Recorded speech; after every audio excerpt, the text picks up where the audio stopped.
We assume the universe is silent because the stars are too far apart. The math says the galaxy should be teeming with noise, yet we hear nothing. Is there a great filter that physically destroys aliens? Or is there a darker possibility? The information hazard hypothesis. It suggests the filter isn't a weapon, but an idea. A specific discovery so dangerous that simply finding it forces a civilization to go dark instantly. The silence isn't death, it's a safety protocol. From the limits of simulation theory to vacuum decay, let's explore 3 ideas that might act as a universal kill switch.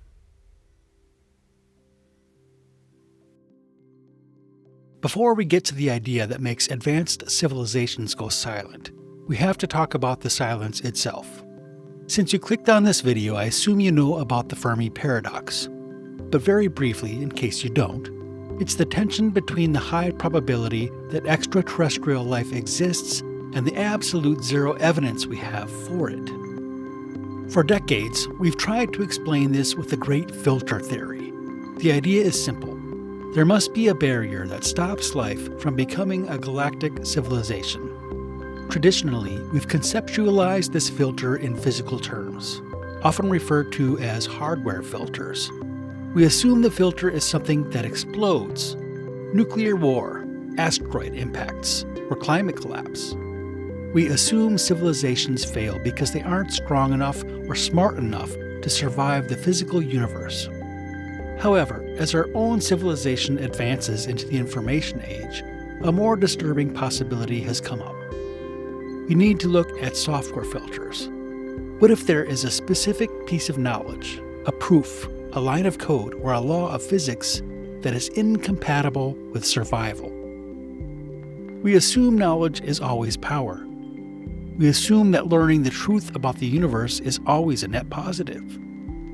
But there is no law of physics that guarantees truth is safe. It is entirely possible that the source code of reality contains a line that, once read, crashes the system.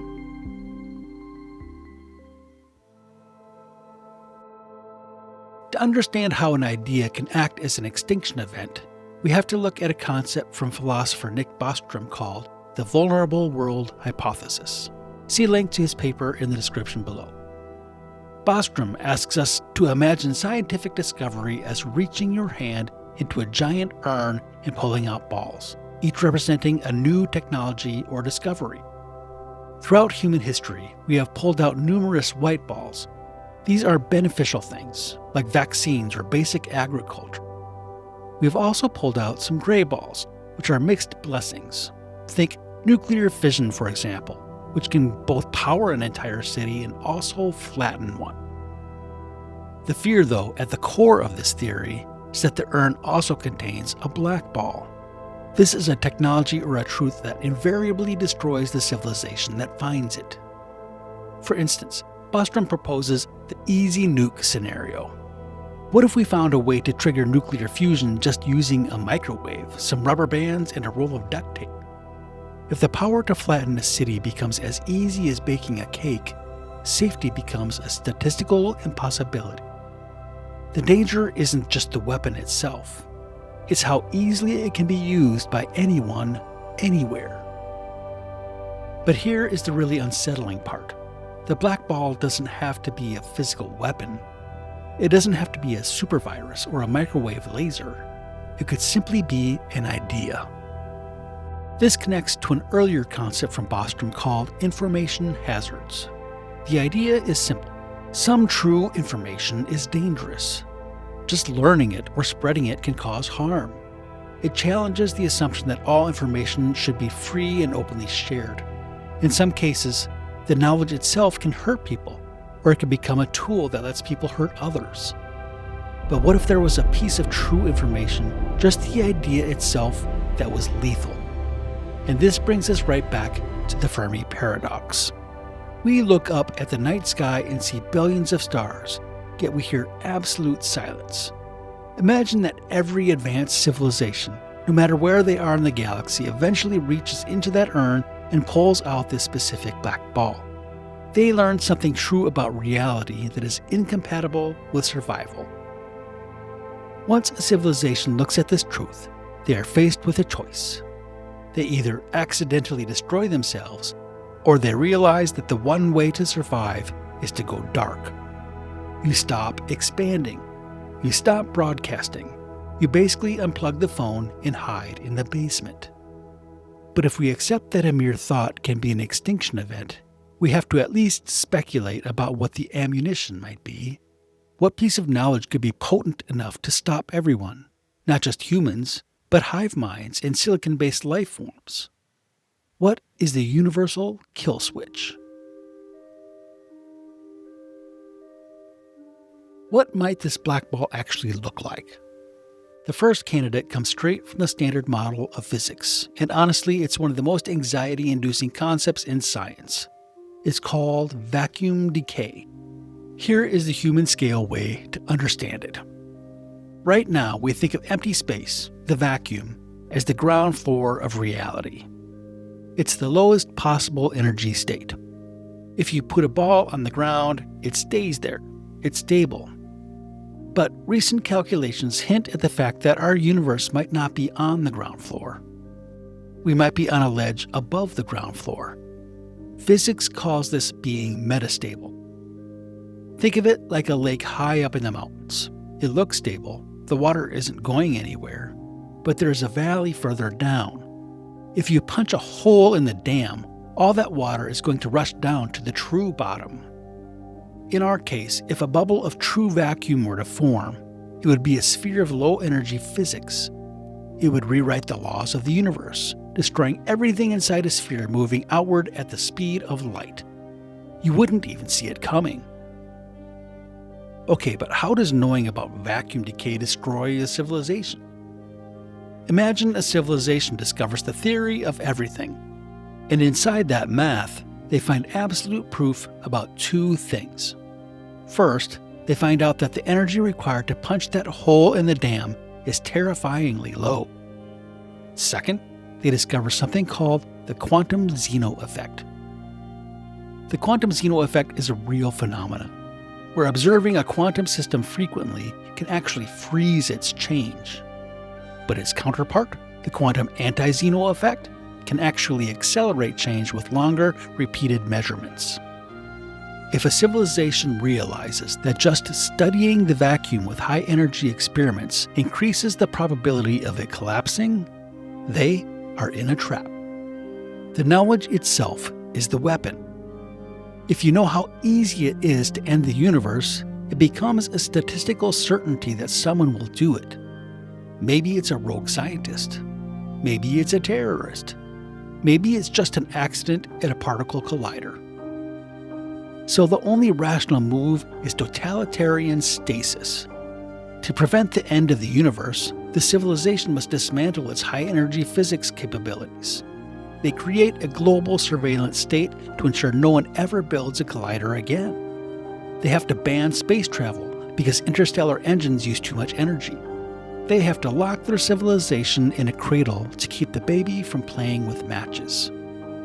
The silence of the universe might just be a safety protocol.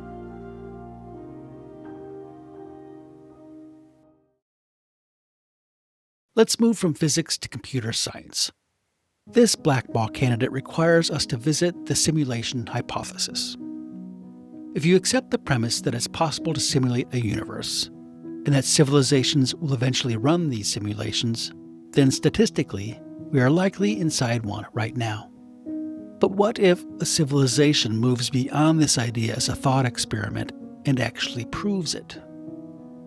They find undisputable proof that they live in a simulation.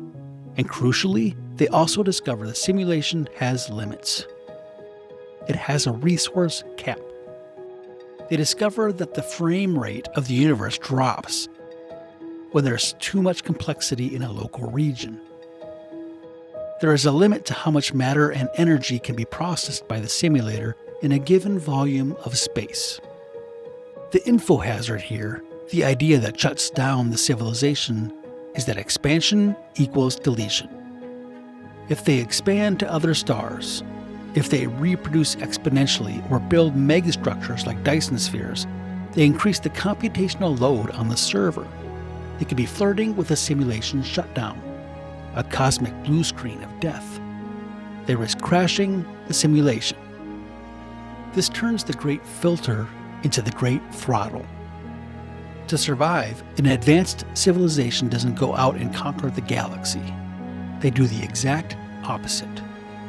They enforce a strict, low-fidelity existence. They cap their population. They ban expansion. They stop exploring.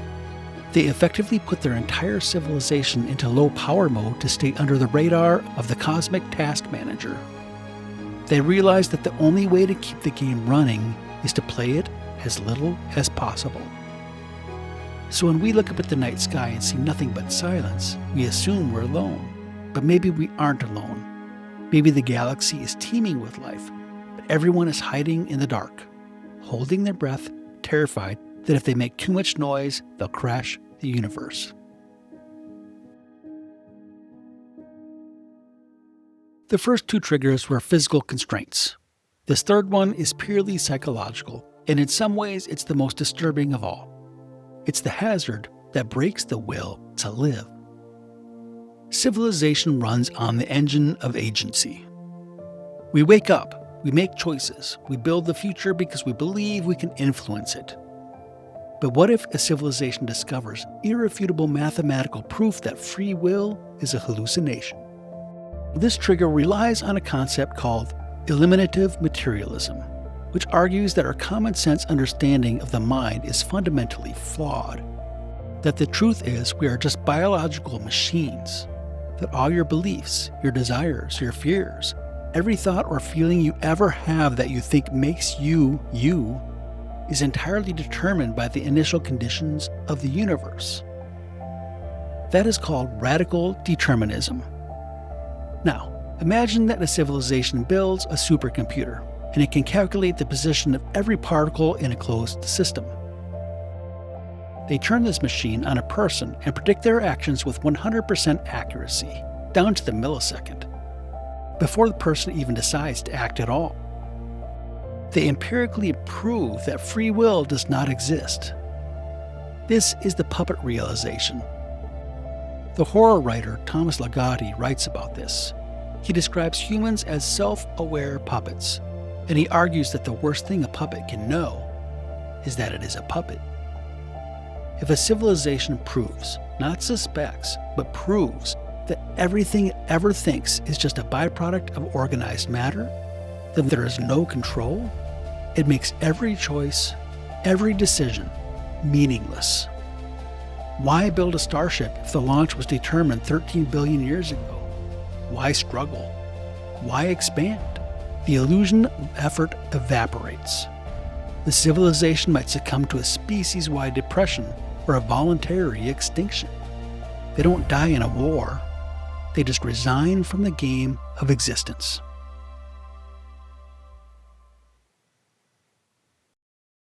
We have painted a pretty bleak picture. A universe where the prize for solving the puzzle is that you have to stop playing. So let's look at the other side of the coin. Maybe we live in a universe where the ultimate truth is not a trap, but a key. To find it, let's look to the work of Carl Sagan, specifically the novel version of Contact, not the movie. In the book, the climax goes way past the alien machine. The aliens tell Ellie Arroway to go back and study the number pi.